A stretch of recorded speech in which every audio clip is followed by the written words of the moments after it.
Welcome everyone to this special installment of EMS Focus, a collaborative federal webinar series. I'm Kate Elkins, and I am an EMS and 911 specialist with the National Highway Traffic Safety Administration's Office of EMS. Together with our federal partners, NHTSA's Office of EMS is focused on advancing a national vision for EMS. The projects we undertake and the resulting resources for the community help with system improvements, measuring the health of EMS systems nationwide, and delivering the data that EMS leaders need to advance their individual systems. Another role of the office is to educate the EMS community on new innovations, processes, and technologies that can, in the end, improve patient care and patient and clinician safety. EMS Focus, a free webinar series hosted by NHTSA's Office of EMS, is an opportunity for federal EMS agencies and industry experts to share information with the EMS community. Today's webinar is being recorded and will be archived on ems.gov for future viewing and listening. There will be time at the end of the webinar for questions, but please feel free to type questions or comments using the chat feature throughout the webinar. For more information on the EMS Focus webinar series can be found on ems.gov. Next slide, please. As we all know, 2020 has already been an unprecedented year in many ways. One of those that we've probably all experienced is increased levels of stress and anxiety, both on the job and as we add the threat of COVID-19, PPE requirements, and other stressors to all the others we potentially encounter every day. And at home, where financial insecurity, childcare struggles, and just life during a pandemic can seem overwhelming. I certainly have seen firsthand in colleagues, friends, and myself the impact our work as EMS clinicians and emergency telecommunicators can have on our lives. And that's one of the reasons I'm so excited about this webinar, because it focuses on the ways we can actually thrive, not in spite of the work that we do as EMS clinicians or 911 telecommunicators, but because of it. Today, you'll hear from two EMS professionals, mental health experts, and inspiring leaders. They'll engage in a dialogue, sharing deeply personal stories and also drawing on their experience and expertise to share their thoughts on how you can live well, even when faced with enormous challenges.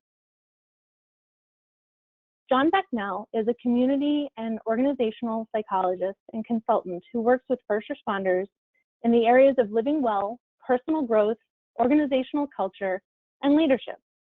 He has worked with emergency services for more than 40 years, including 18 years as a paramedic. His research has focused on the differences between first responders who flourished and exhibited psychological well-being over time and those who did not. John is also the former editor-in-chief of GEMS and the author of Medic Life, Creating Success in EMS.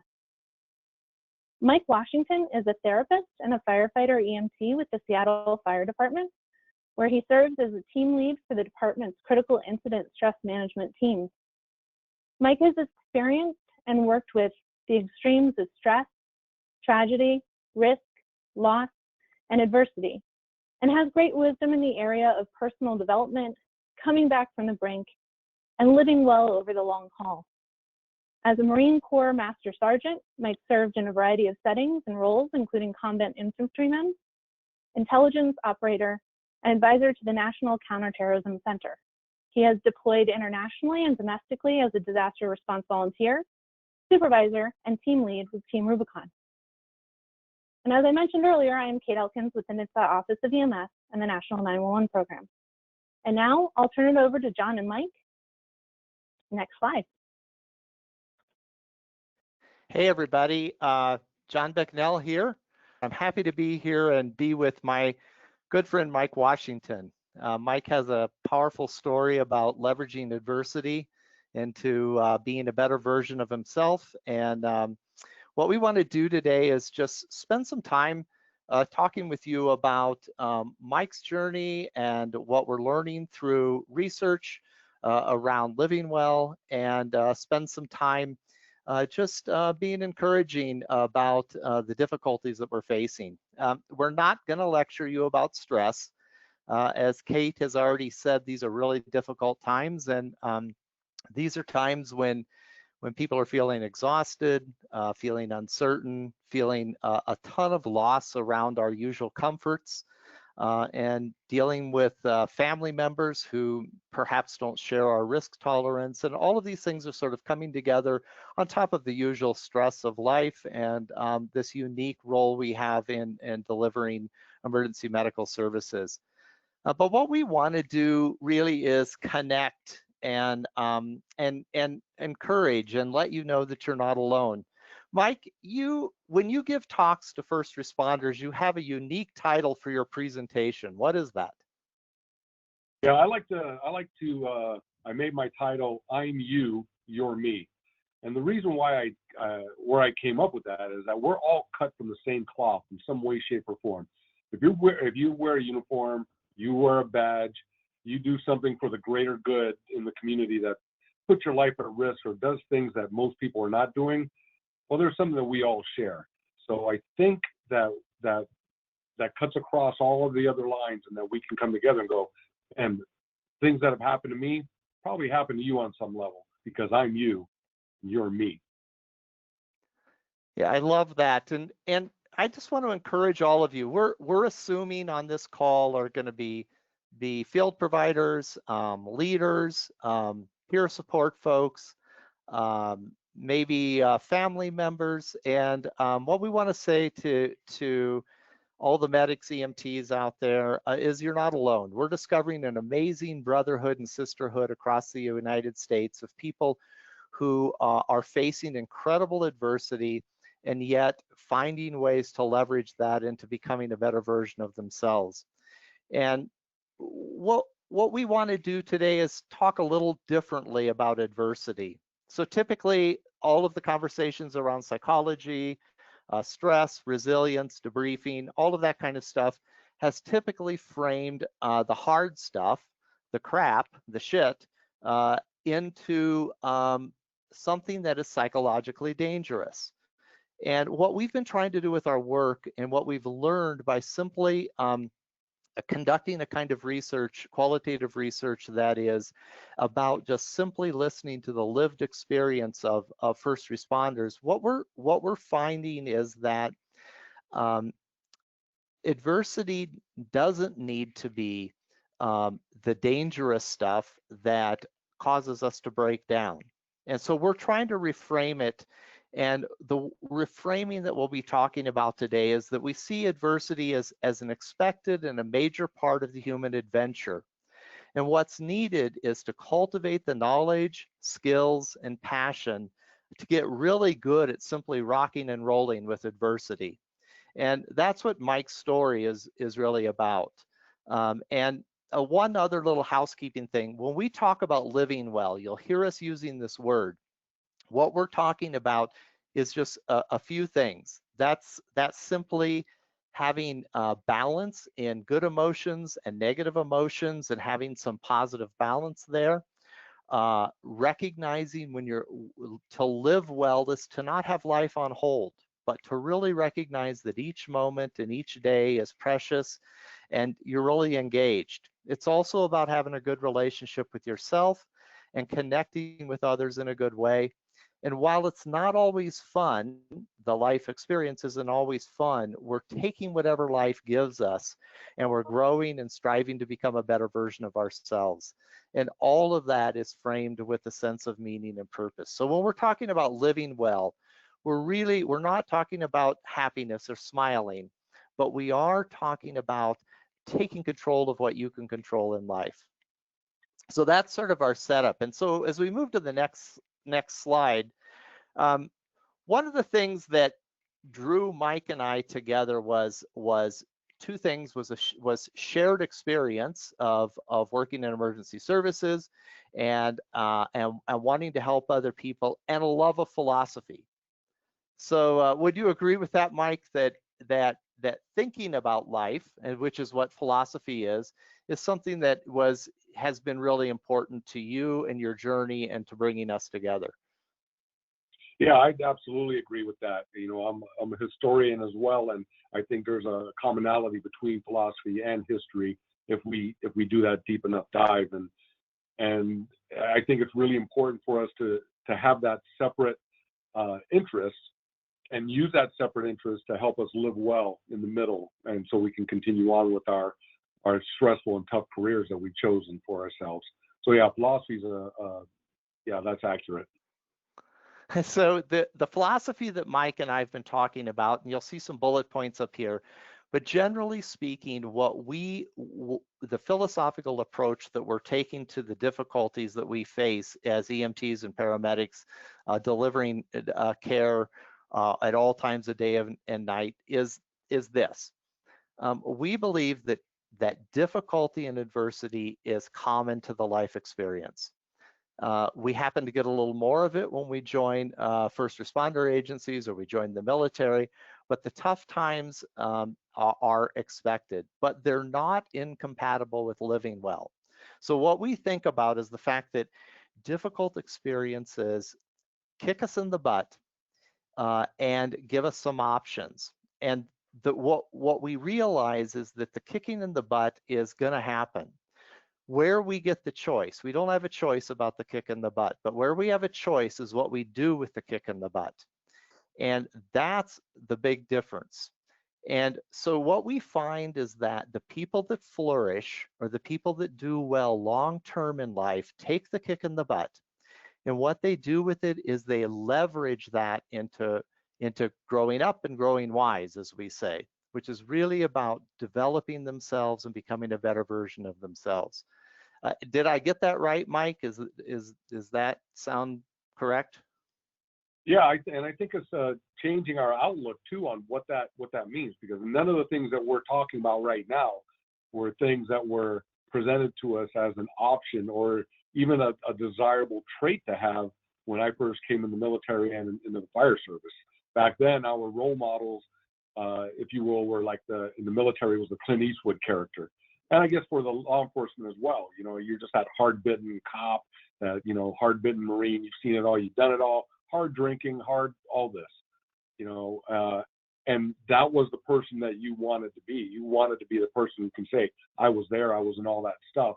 Well, you're going to be in that stuff, but you don't have to be those guys. You don't have to be angry and, you know, again, hard-bitten the whole time. You can live a good life because you will go through these things. And now what we're doing, fortunately, is kind of turning the ship and making it so that understanding that, yeah, you will be that guy or that gal who's living that life, but now you can also have a good life for yourself as you're in the job and when you retire. So it's you can do both. You don't have to be that guy.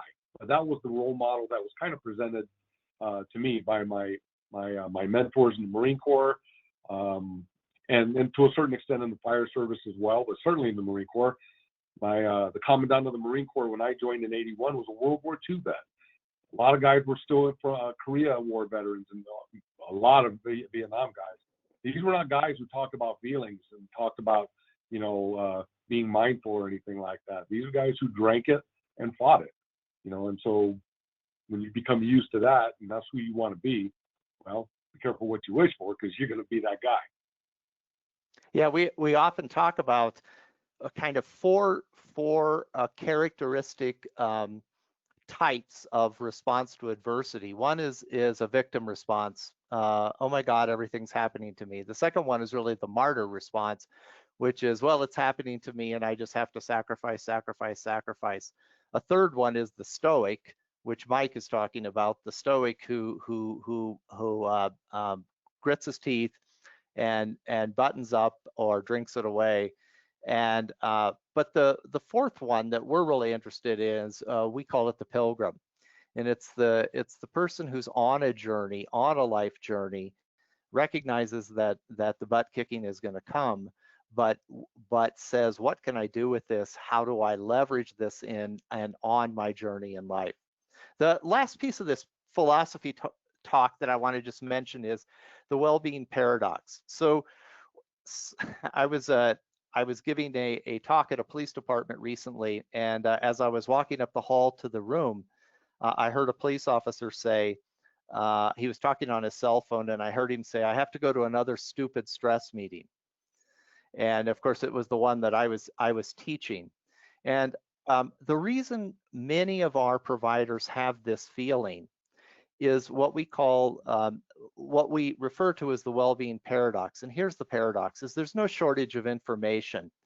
When we ask cops, firefighters, medics, we ask them, what would you tell a younger recruit about taking care of themselves? They say all the right stuff. They talk about eating right. They talk about not working too much. They talk about reducing stress. They talk about finding outside hobbies. They talk about all of that good stuff. The paradox is this: they don't live it, or many of them don't live it. And we're really interested in this paradox between the knowledge that's out there and what the cop who was talking on the phone about another stupid session that he had to go to, what he didn't want is more shoving information down his throat. And what we're interested in is, how do we mitigate that paradox? So anyway, enough of philosophy.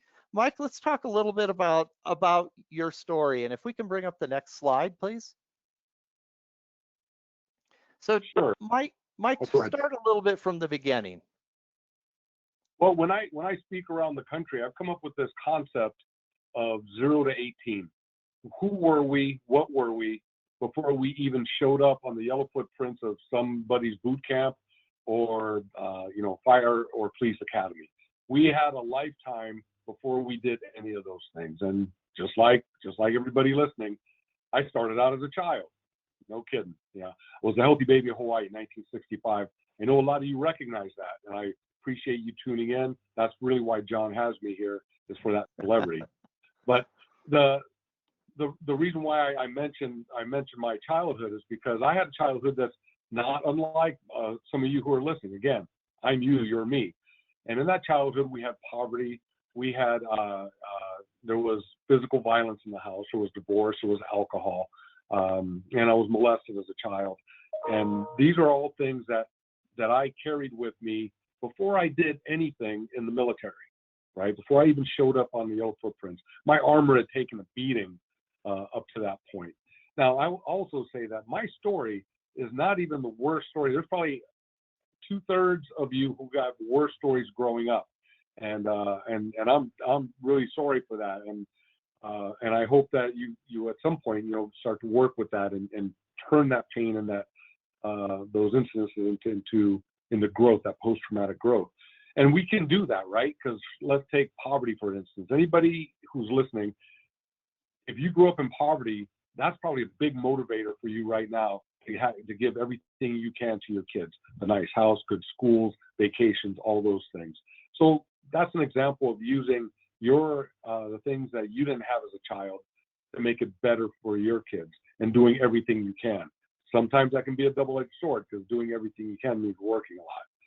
So anyways, at 18, again, like many of you, in order to just get out on my own and become my own man, get out of the house, and for the patriotism of, and family history of being a Marine, I joined the Marine Corps. Now, I was on active duty from 1981 until 1988. And I didn't deploy, didn't do anything special or, unusual in the Marine Corps, never left the continental U.S., as a matter of fact. But in 1986, I decided I was going to get out of the Marine Corps, and I started volunteering in the fire service. And I loved it. I was like, oh my gosh, I'd never even thought about the fire service, but it gave me everything that I wanted, and everything that you want too out of the job, right? There's camaraderie, there's that eliteness where not everybody can do this job. People like to talk about it, but when it comes time to step up, oh yeah, I got a bad knee, or I got this, that, or the other. So they can't do the job, and it's a job that needs to be done. And so the fire service was very attractive to me. Now, I knew that I would see some things in the fire service, but I didn't understand, especially at that time, okay, what are you supposed to do with it when you see these things? So one of my first bad calls was a child who upended himself into a 5-gallon bucket of wallpaper paste and ended up drowning. And I remember that child aspirating my mouth as I was rescue breathing. And to this day, if I get oatmeal the right consistency, that takes me right back to that call.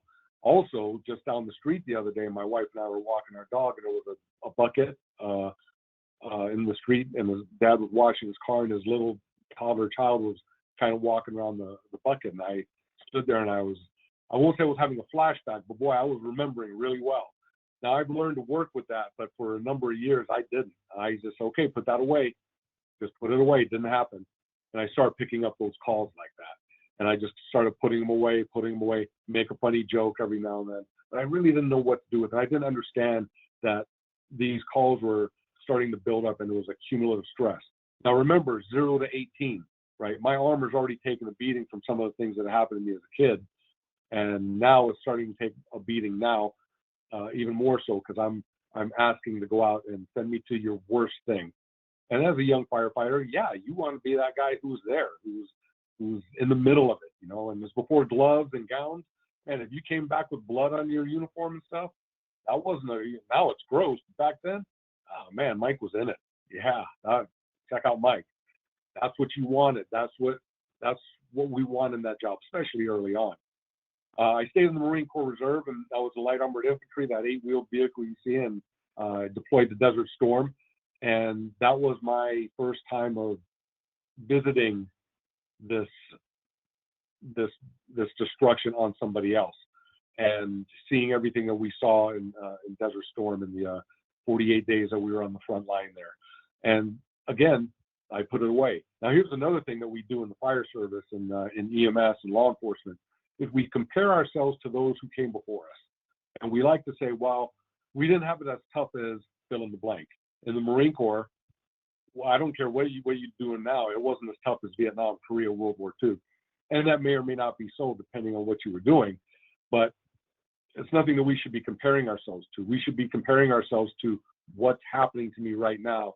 How was I yesterday compared to where I am today because of that call? So with Desert Storm especially, we kind of just, put that away. We won and it was big, and things I saw, things that happened, I just, okay, just put it away. Just put it away.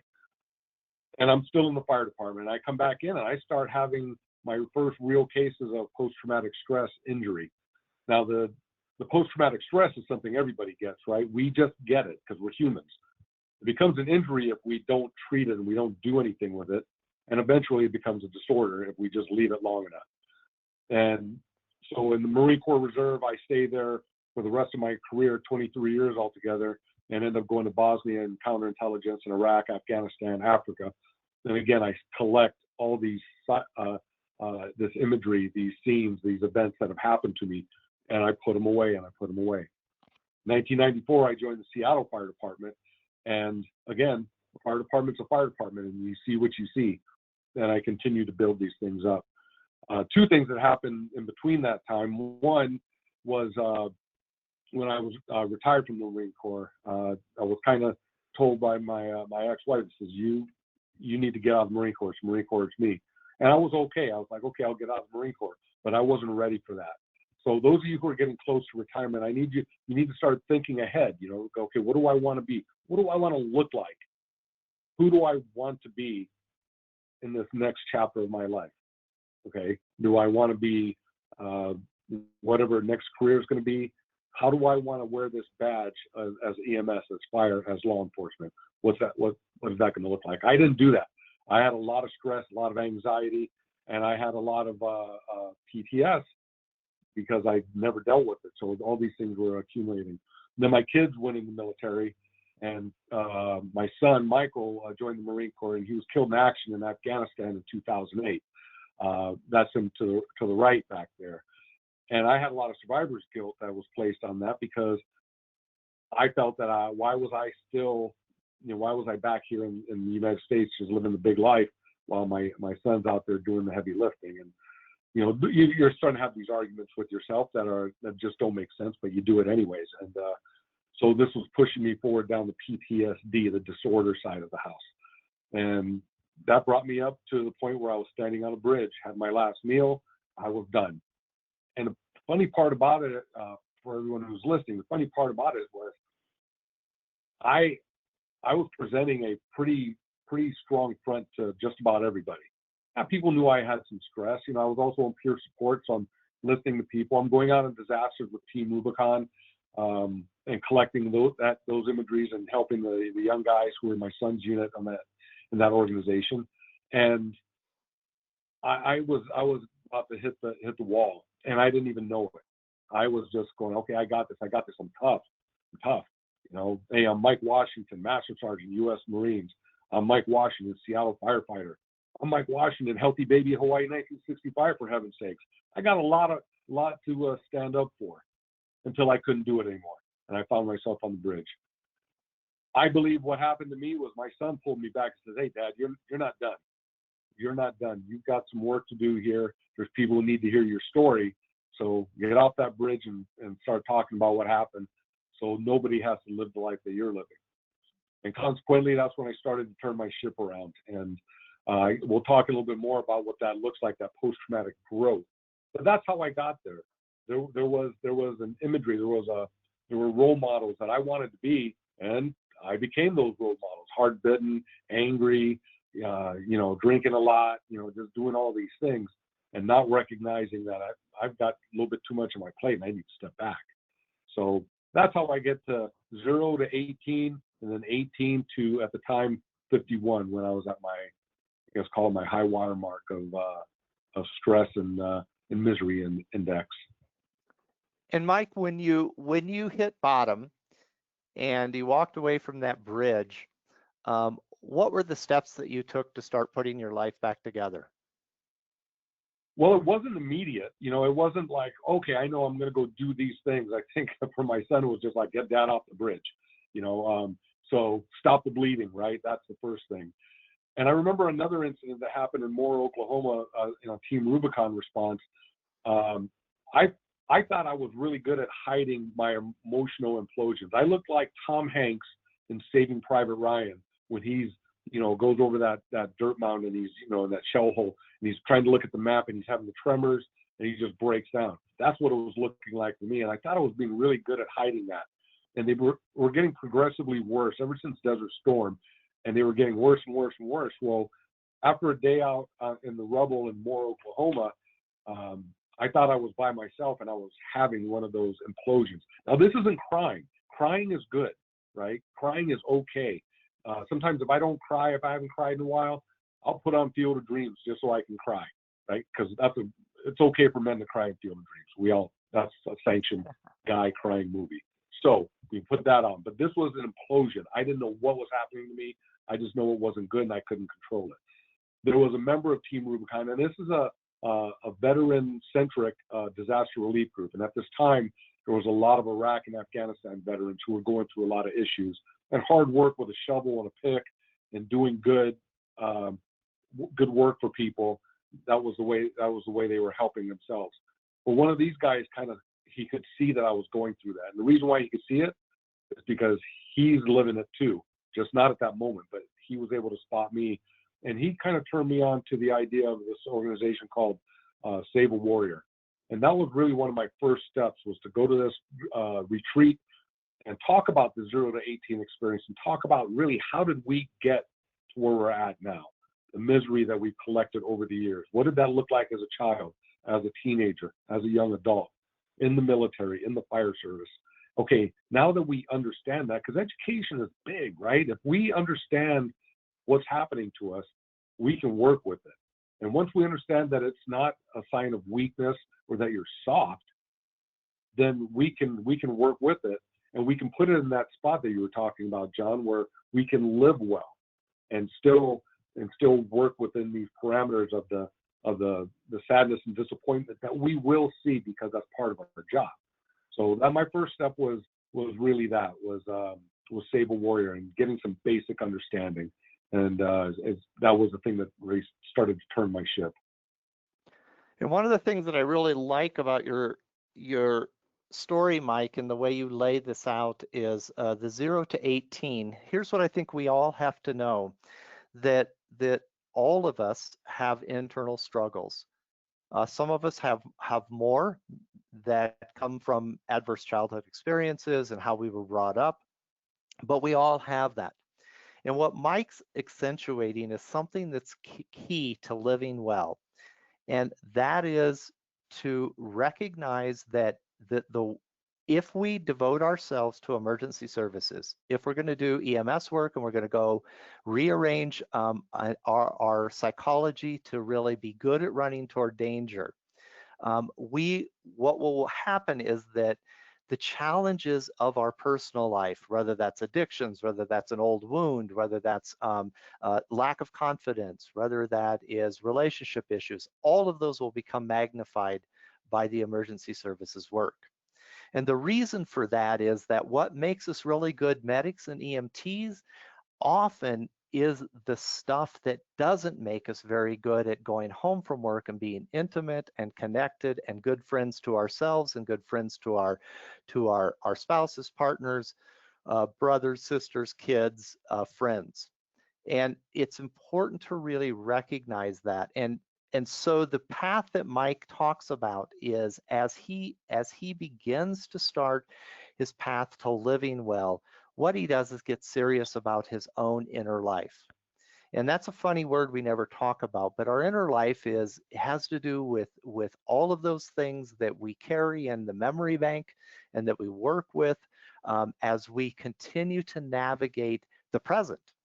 And so doing that work, I love that, Mike. And so talk just a little bit more again then about how as you begin to put things together and then you begin to leverage this into a whole new vision of your life. Well, and I think about it, John, even as you're talking about it. We've talked about these things before, but another big thing for me was removing alcohol from my life, and I'm not anti-alcohol. I just haven't had a drink in about 5 years, and well, that's one of the things that when we go back to 0 to 18, alcohol was everywhere. Our television shows that we grew up with in the 60s, like Bewitched, for example. Darren had a hard day at work. He comes home. Samantha gives him a martini, and that fixed everything, right? I couldn't wait until I was 21 and I could go to a bar and order a martini. Man, I thought it was going to be so awesome. It wasn't awesome. It was not what I thought it was going to taste like. It tastes like liquid evil, but I drank it because that's what you do, right? Everything gets fixed. You had a hard day, you drink. You had a great day, you drink. You have an in-between day, you drink, right? And so when you joined like the Marine Corps and the fire service at the time, we did a lot of drinking back then, and none of that was helping me. It didn't help me with my sleeping. It didn't put away the nightmares that I was having, and it was just counterproductive. And so it was just not working for me. Again, I'm not the alcohol cop, but that was a component for me to put it aside. My relationship with my wife, Valerie, is a huge component. So talking about your significant other and what that partnership's going to look like, and how are you going to interact and talk about those tough shifts or what's bugging you. Again, we are island, right? We're just like, okay, I'm not going to talk about any of this stuff because I don't want them to worry. I don't want them to have that imagery, and that's okay. Have that conversation though, and let them know that you're having you need some time to deal with this certain thing, because if they're not hearing any reason why you're acting distant in the way or upset or edgy like anybody else, they're going to think it's them. Now we have a whole set of problems, of different problems that have nothing to do with them, but it does now, right? But so have that conversation. But that relationship with my wife Valerie is huge, right? So I have somebody who I can come home and just we have that agreement. Here's what we're going to talk about, and she's not there trying to fix it. Sometimes she's there to have that academic conversation and just, oh yeah, that sounds really interesting from these aspects. Other times it's just to hold me while I just take that deep breath, and even if I'm going to shed a tear about what I'm seeing or what I'm feeling. So that's hugely, hugely important to me. And so hand in hand with that relationship with your significant other, it's what do you do outside the uniform? So taking that uniform off and not being firefighter Mike Washington, not being Master Sergeant Mike Washington, even taking the mantle of Healthy Baby Hawaii 1965 off. That's a heavy crown, but you got to take it off. So my wife and I, go ahead. Well, hang on to that thing about your wife, and I want everybody to keep the picture in the lower right in mind. Mike Washington and Valerie ballroom dancing. Hold on to that a second, and let's go to the next slide. And actually, I'm going to skip the next one and go to the next one, please. So what Mike's talking about, so when we study people like Mike and we study people who have difficulty and adversity and leverage it, it isn't that they don't have hard times, but what we discover is they develop certain skills or abilities. You've heard it said that well-being is a skill. So if you were going to develop a curriculum and you were going to teach that to people, or you were going to be better prepare Mike when he starts the Marine Corps or he starts the fire service or EMS, if you're going to better prepare him for this work, here's the things that we've discovered as we continue to study. And by the way, Mike and I are participating in a national movement of people who are gathering regularly and finding each other who are really committed to living well. And the 6 areas that we see, and Mike just mentioned this, and I'll point these out. The first area that we notice about these people that flourish is they know how to put the uniform on and they know how to take it off. One of the most common things that we hear in our research from spouses and partners of cops, firefighters, and medics is, I wish he or she could just stop being a damn paramedic or a damn cop for a while. So this ability to armor up and armor down is a skill. It's the ability to recognize how huge and big the identity, role, and work of being a medic or EMT is, and then learning how to put that aside and take on different roles. The second thing we learn about these people is that instead of simply focusing on mitigating stress, what they do is they really learn how to cultivate calm. Now, one of the things we discover, and as Mike and I have run retreats and worked with other people, one of the things we discover is that most first responders after a period of time forget what the feeling of calm is like. They no longer know what that's like. And so the skill that has to be developed is first to rediscover what calm feels like in their body and in their mind and in their spirit, and really begin to rediscover that feeling and then cultivate a regular practice of calm. And that's a bit different than just talking about mitigating stress.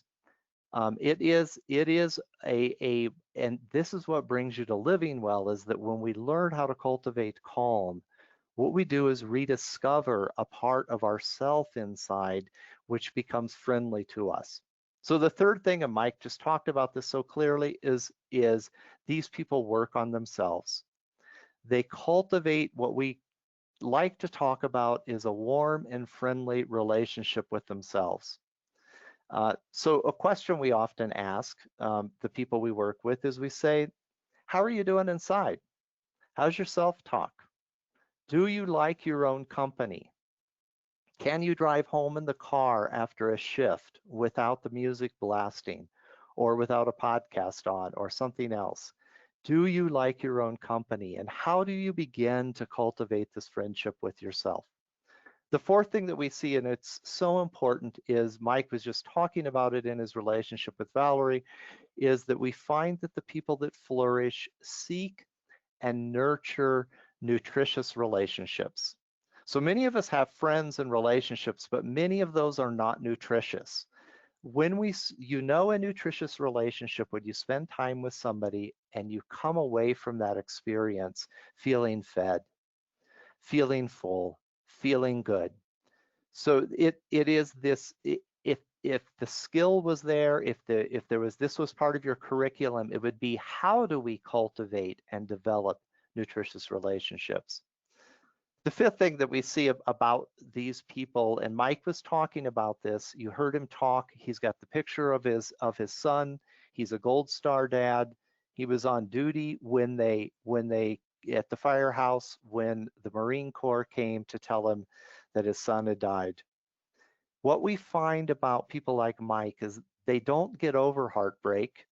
That loss will never disappear, but they learn how to carry it. Instead of it becoming chronic PTSD, it becomes a wound that then develops scar tissue and then gets woven into the beautiful tapestry of Mike Washington's life. And so he has a way of carrying that heartbreak, and it is part of who he is, but instead of hiding from it, dulling it, escaping from it. He's learned to carry it. And the last thing we see about these people is they claim their story. And what we mean by that is that people who really flourish amid lots of adversity begin to start creating a sense of meaning. And you hear this often, but meaning is about context. And one of the things about us human beings is if you had a bad call 10 years ago, or if you have a bad call tomorrow, what you're going to do with those calls is you're going to weave those calls into some sort of sense of meaning. What does this mean to me? And typically the way we do that, the way meaning is created, is by what's happening today. Mike's probably told his story 100 times or more by now. And each time that he tells the story, each time that he pulls at the memories, each time he reworks with it, he begins to create a sense of claim for this story that his. And you notice without flinching, he talked about his childhood and he talks about this. This is really claiming the story and saying, this is my unique story of my life. So we see these 6 things: armor up, armor down, being able to cultivate calm, getting that friendship with yourself, having nutritious relationships, carrying heartbreak, and claiming the story. And Mike, this is really what we've been seeing and what we've been teaching and working with. Yeah, and let me I'll quickly go down that list and tell you how it looks for me. The armor up, armor down is just that. As you're going to the fire station, okay, I'm getting ready. It's going to be this day, especially if you know something's going to happen. Like we've had a lot of protests here in Seattle. Okay, it promises to be that day today.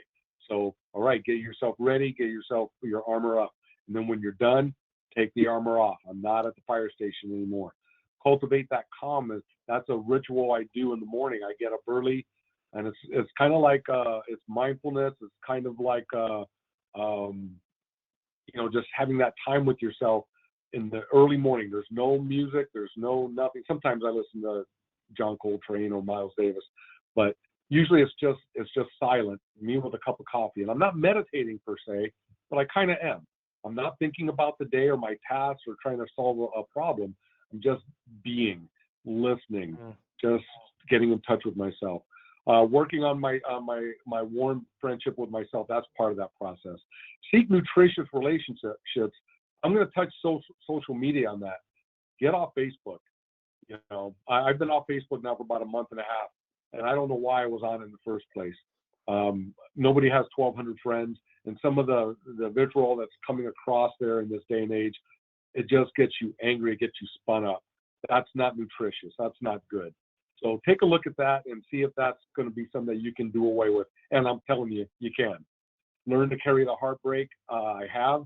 Of course, it reduces by a half-life, but my son's here with me. My son's here with us right now, helping make this happen with whoever I'm talking to right now, who I'm touching right now, that I'm looking at right now, who's going, man, I'm him, he's me. My son is there with us. And then claiming the story. My story is not the worst one anybody's ever heard. A lot of you have had worse stories than that. We see worse stories in our job, but this one's mine. This is mine, and here I am. Well, the next slide is just really our final slide. What can you do now? I told you we're not going to preach at you about stress. What we say is the living well path. If you're going to get on that, away from being the victim, martyr, the stoic, and really get on the path, the life path forward, it takes a commitment. And there's an interesting thing about commitment. Commitment is not about interest. It's not about curiosity. It's been said that commitment is really about doing. And and this gets to the well-being paradox. To make a commitment to yourself is a powerful first step. And then that's about getting in the game. And what we mean by getting in the game is starting small. It's not about going and trying to revolutionize your life overnight. As Mike said, walking away from the bridge was just a small step. Getting in the game is about starting something. We have a myriad of things we suggest people begin to practice, everything from taking a quiet 10-minute walk by yourself every day. How we change and develop living well comes from daily habits and doing a simple thing for yourself. We talk about gratitude practice. We talk about journaling. We talk about identifying one thing every day of beauty. We talk about really working at cultivating calm and getting serious about it. There's a myriad of resources online. There's wonderful stuff around. There's many EMS people like Mike Tagman and others who are providing tons of material around that. But so there's no shortage of material. It's just about getting in the game. Getting in the game and start and find success with one thing daily. And we've already talked about doing your personal work. And the last thing I'm just going to suggest is joining the Living Well tribe. And what I mean by that is start identifying people in your organization, in your community around that actually are on the path and are models of living well, or at least of striving to live well. When you get around people, you begin to create something really powerful, and that's the social norm. That's the group pressure that comes, and we as humans really need that. Very few people get on this path and can do it alone. So, and what we're trying to do in our work is to continue to bring people together who are saying, yeah, I want to be the best cop, I want to be the best firefighter, I want to be the best EMT, I want to be the best medic there is. But I also want to live a good life. I don't want to get to my retirement age and want to go off and live in a cabin in Montana, not because I love nature, but because I can't stand myself and I can't stand anybody else anymore. So this is our simple recommendation. Commit, get in the game, do your personal work, and join a Living Well tribe. Yeah, and I'll second that. I'll talk about that ballroom dancing a little bit. That it's that part that you find something that's going to feed your mind, body, and spirit that has nothing to do with the job. We've all been to a wedding or an event where we've seen somebody get up and do a great dance, and we all want to be that person. Well, my wife and I said, okay, let's go. We got 2 left feet, but let's start. Well, I got 2 left feet. And in that picture, I look like a dancing bear. I get it. I know my role. But it's something we got better at and we enjoy doing together. It's so different from the fire department. We have dance friends. So it's that mind, body, and spirit thing that you enjoy with your significant other. And so you need to find that thing for yourself. And that really brings you back. So those kinds of things, therapy that I use, and yeah, those are all my mechanisms for living well. I could go on, but I know we got short time because here's Kate right there. So I'm going to go ahead and back off. You guys can ask me questions offline. I hate to stop this conversation, but I do want to remind people that they can ask questions. Do you mind if we go to that next slide, John? Or no, that's fine, please. You can submit questions through the webinar platform, and I just want to do a really quick shout out. I recognize that sometimes forget our first responders, so all of our 911 community people. This applies to you all. Please join the Living Well tribe as well.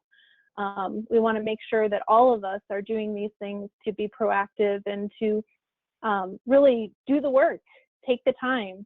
I have to say that planning this has helped me to take some time. So this is impactful even with the smallest steps. So thank you both for this great presentation. For those who haven't sent in your questions, you still can send in questions through the chat function. I have a couple questions, and I think unless they tell me I can't, we're going to at least try for a couple questions with these 2 panelists. So the first is, as an EMS leader, how can I get people in my agency to take better care of themselves? Boy, that's a great question. I love that. And I know, Mike, I know you'll have something to say, but I just want to say the first thing that we notice in working with organizations around well-being and cultivating peer support and great cultures that support resilience and living well is for the leadership team first to make this a priority in their own lives. The most important thing you will do if you as a leader start prioritizing in this in your life, you'll know how to teach it, you'll know how to model it, it'll be a reality.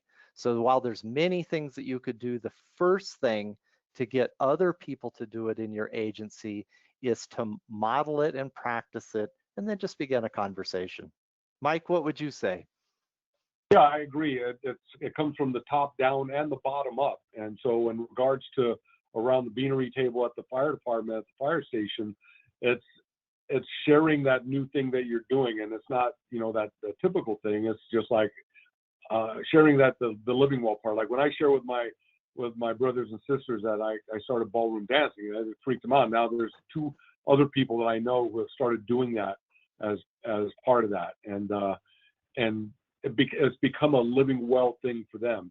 And then, by extension, people are kind of living vicariously through us when we show them a new step that we're doing or show them a video of us dancing. And so they're getting it. They're saying like, wow, okay, that's something that's just out there. That's different than what we normally do as firefighters, when we are living well.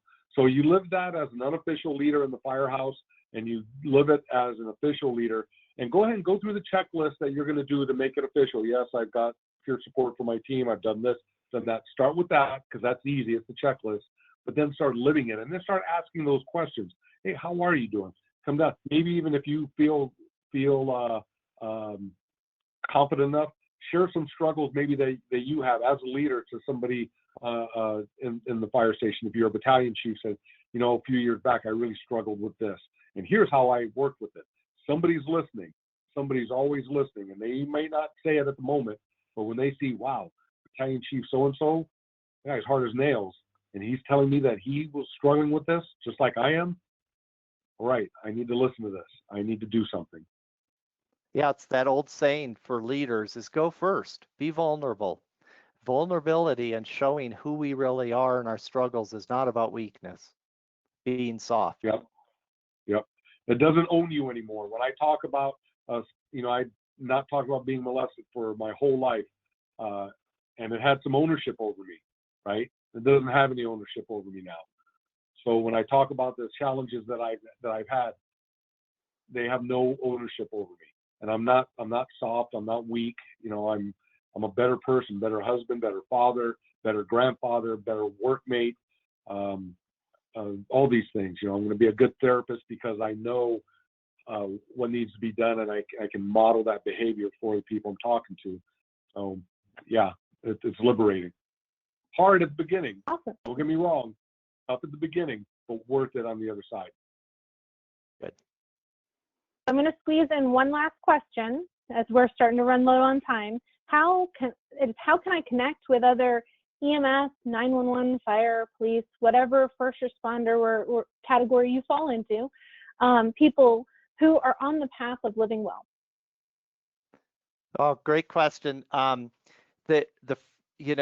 Start first on your own journey, but then start noticing. It's like when you suddenly get interested in something. Let's say that you buy a green truck, you start noticing green trucks. And when you start working on your own journey, you're going to start to recognize other people. The other suggestion that we have is feel free to reach out to Mike and I. We're in the process of the development of a not-for-profit called the Odyssey Institute, and for the last several years we've been running workshops and doing retreats in scenic locations like Orcas Island, where we bring people together from all over the United States who are on this path and get to share their own journey and encourage one another and have an amazing time together. So that's my suggestions. Mike? Oh, I agree. And there's people around you that are quietly, silently living this life. So when you identify that and you ask those questions, latch on to that. Latch on, build that relationship up, and you're going to find more people, because still some places, it's not that cool to be living that good life. It's better to be hard bitten and gruff and everything like that. You don't have to be. So find those people who are living that good life and build from there. And then you just expand that network. It's out there. I guarantee it's out there. And if not, like John said, email any one of us, and yeah, we'll link arms and go from there. Excellent. Thank you both. As we wrap up, I'm going to ask my team to put up the next slide because I want to make sure that we cover this really quickly. As we wrap up, we wanted to make sure to share some other resources related to this topic. As many of you know, there are also many resources available from national, state, and local organizations. This is not an exhaustive list. There are plenty out there. As part of our work on the COVID-19 task force, my dog apparently agrees, we have created a behavioral health resource document for first responders that's available on ems.gov under the COVID-19 page in the personal health and safety section. And of course, if you or somebody you know are struggling, reach out right away. It takes strength to reach out and to seek help, and it takes strength to help those around you. It's never too early to ask for help. You can be proactive for your mental health, much like you would for your physical health. Very acceptable to go to the gym. Why aren't we going to the gym for our mental health? This is our way to start that process of doing that proactive prevention and maintenance of our mental health. Next slide. You'll also find these documents and more on the same page. So we have a lot of stuff up on ems.gov. And there are some other documents that are from the Healthcare Resilience Task Force that are included at the bottom of this slide. And then one last slide. Unfortunately, we are running out of time. That's all of the time that we have. But please don't forget to visit ems.gov for more information on the NHTSA Office of EMS and other federal EMS activities, including COVID-19 resources. You can also find recordings of previous EMS-focused webinars. This webinar will be available soon on the NHTSA Office of EMS YouTube page, as well as ems.gov. Also, be sure to sign up to receive email updates from the NHTSA Office of EMS about federal activities and opportunities to get involved, as well as future webinars. This is the first in a series of webinars for mental health-related resources and opportunities. And I really want to thank both Mike and John. This has been wonderful, and I wish that we had more time, and we'll see what we can do about continuing to live well and encourage our workforce to live well. Thanks for having me. Thanks. Thank you both.